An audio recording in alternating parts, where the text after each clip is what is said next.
नमस्कार मित्रांनो, मी आहे धनेश सर. तुम्ही पाहत आहात आदिती क्लासेसचे यूट्यूब चॅनल.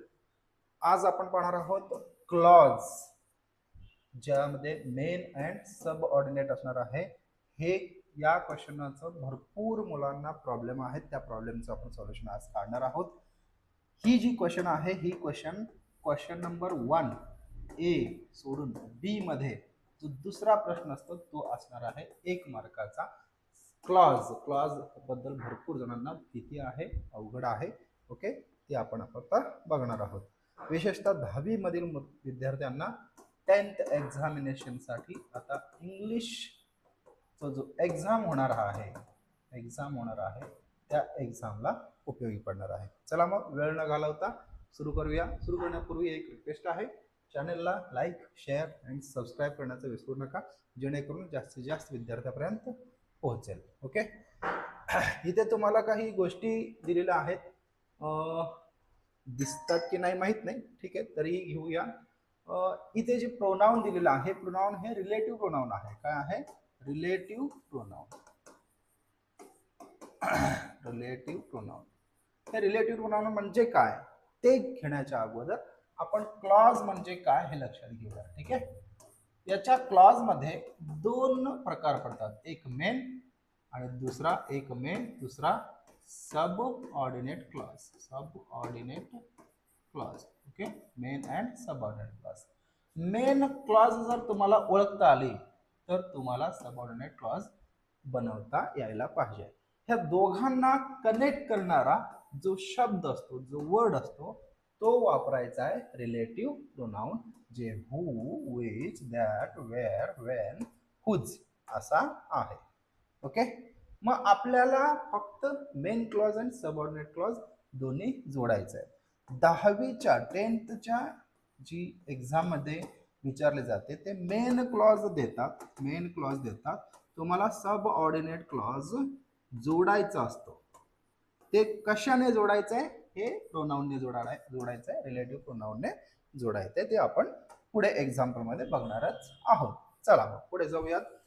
इथे सध्या जे मी म्हणत होतो की प्रोनाउन, रिलेटिव्ह प्रोनाउन वापरायचे कसा. हू म्हणजे काय? कोण. हू म्हणजे काय? कोण. विच म्हणजे कोणते. दॅट म्हणजे ती, जी. ओके, या सगळ्यांचा अर्थ असा जर तुम्ही घेत असाल तर इथे पूर्णपणे चुकतो. मग यात जे रिलेटिव्ह प्रोनाउन आहे, रिलेटिव्ह प्रोनाउनचा अर्थ वेगळा होतो. त्यामध्ये तो हू म्हणजे जो, विच म्हणजे जे, दॅट म्हणजे ते, जे, वगैरे वगैरे, व्यक्ती किंवा वस्तूसाठी. वेअर म्हणजे जेथे, वेन म्हणजे जेव्हा, हुज म्हणजे ज्याचे.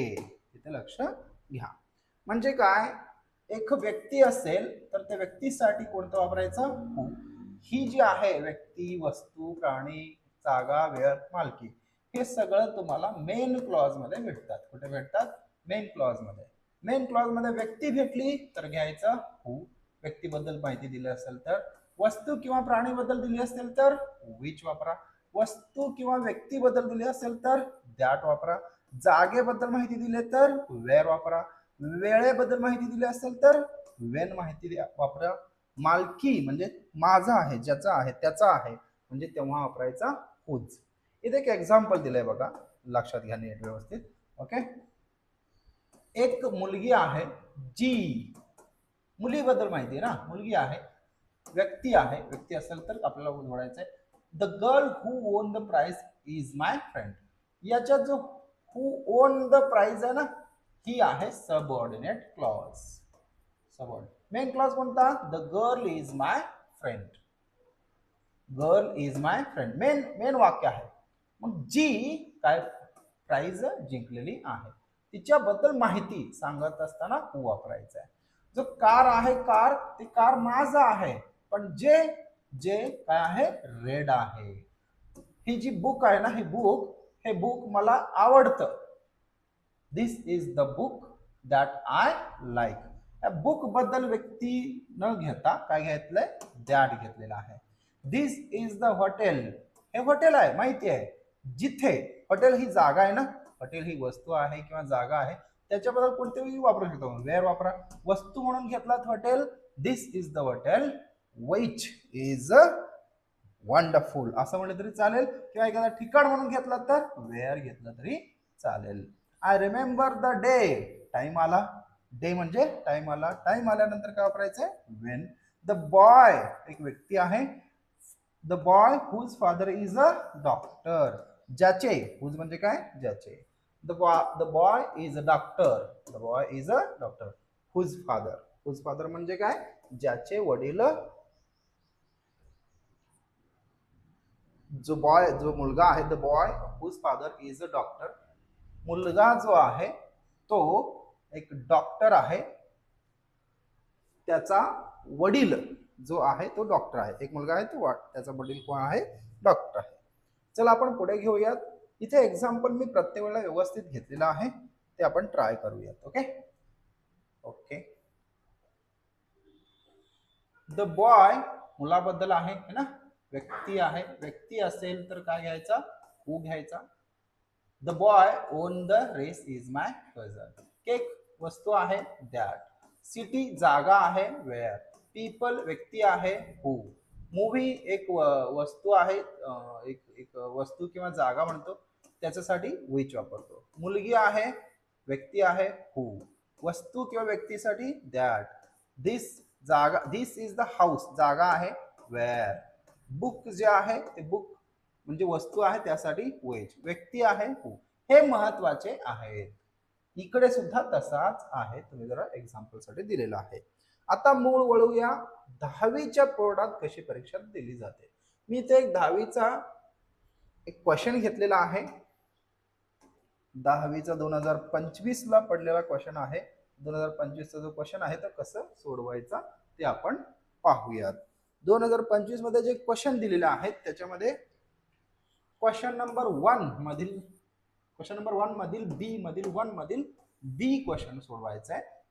तिथे म्हटलं बघा, add a clause to the following sentence to expand it meaningfully.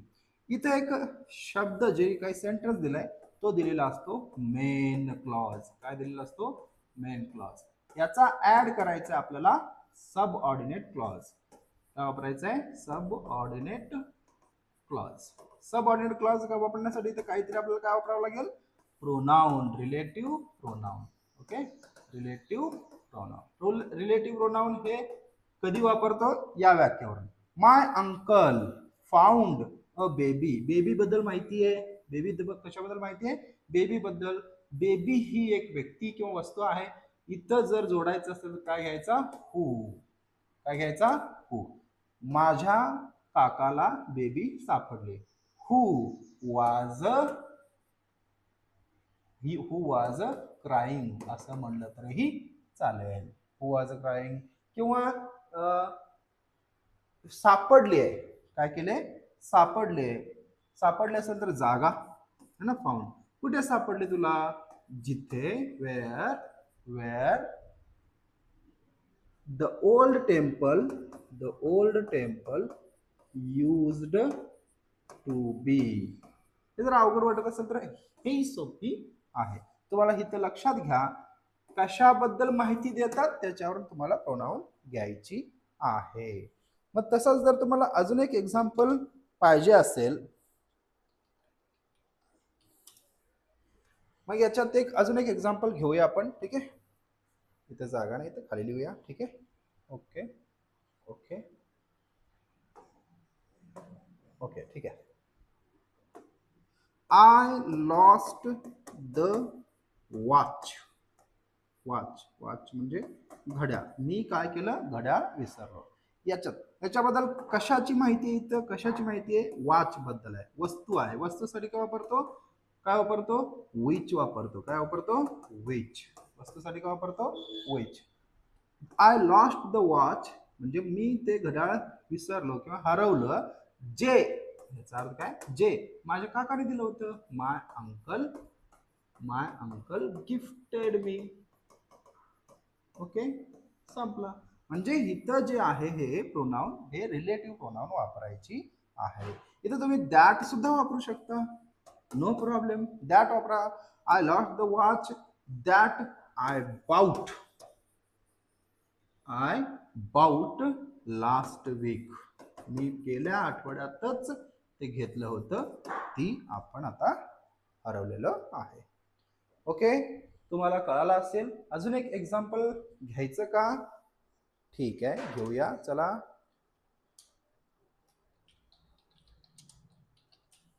सुरू करूया. हे जरा मी पुसतो, या पुसतो. ठीक आहे. This is the school. This is the school. School ही काय आहे? जागा आहे ना, एक ठिकाण आहे, तिथं जागा आहे. जागा असेल तर काय घेणार तुम्ही? वेअर. जिथे. वेअर हे लक्षात ठेवा. मग अशाचं टेबल लक्षात ठेवा. वेअर वापरणार. काय वापरणार? Where. This is the school where. हे शाळा आहे जिथे मी शिकले आहे. जिथे मी शिकले आहे. Wear I studied. Wear I study for 10 years. 10 वर्ष मी शिकलेलं आहे. ठीक आहे, हे लक्षात घ्या. कळालं असेल. अँड व्हिडिओ जर आवडला असेल, लाईक, शेअर अँड सबस्क्राईब करा. दिस इज इम्पॉर्टंट. हा जो टेबल आहे, हा टेबल इम्पॉर्टंट आहे. Okay, thank you.